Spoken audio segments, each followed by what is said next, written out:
Hey folks, Internet Dude here. In this video I wanted to give you a one-year update on the ownership of the RAV4 Prime here. This is a 2021 model. It's an XSE with a tech package. I do have some other videos on this RAV4 Prime, including a playlist, so check that out when you get a chance. So I just wanted to first talk about repairs and maintenance. Overall the car's been really good, or SUV I guess I'd call it. When we first got it, it did have an issue with the outside mirrors shaking a little bit at highway speed, and there was a technical service bulletin and the dealer did that and the mirrors are good now. We did have one problem within that first year of ownership, and that was one of the key fobs failed. So we had the key fob replaced, and it's been fine ever since. Since that point, the only other thing was I took it in for an oil change. The vehicle has about 18,000 kilometers on it today. It's been about a year and 1 month, but I took it in at the 1 year mark and it had about 16,000 kilometers on it. Oil change was about $100. In terms of real world fuel economy, it's really hard to say because although I do track it using a service called Fuely, it doesn't let me account for EV range versus gas range.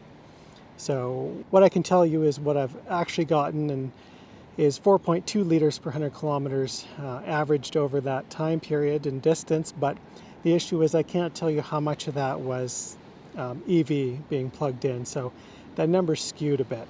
So the next kind of question here that I thought of is, would we buy this again? And the answer is 100% yes, absolutely. If this thing got totaled tomorrow, I would just be like, okay, get me another one, which that's kind of an issue. Right now the wait list is in the neighborhood of like 2 years. If you go to a Toyota dealer, at least where I am in Canada, they're basically going to say like, no, we really can't help you right now. So hopefully Toyota's going to get their act together a little bit and make some more, but given the car situation of 2022, I really don't know. I'm glad that we have it, and I have absolutely no regrets on trading in the Tesla for this. Way back in one of my earlier videos, I said it's either going to be the best of both worlds or the worst of both worlds, you know, because you have the gas engine and gas tank and all that, and then you have the EV part of it with the battery and the drive motor and such. But I can tell you after owning it for 13 months that it is the best of both worlds.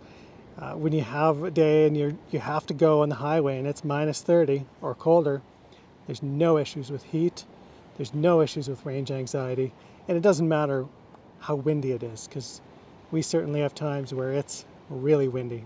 Well, I hope that's given you some insight into my ownership here. If you have any questions, leave me a comment below and let me know. If you have one, or if you've been told there's a really long wait list, let me know what you've heard, because I think they are actually sending more of the RAV4 Primes to the US. I've seen more posts on like the Facebook group in the US that people seem to be able to find them there, but not so much in Canada. Like I said, overall, no regrets. We'd buy one again if something happened to this one. But I think we probably will have another EV in the future, but not right now. Anyway, I hope you liked this video. Check out the playlist for the other RAV4 Prime videos, and thanks for watching.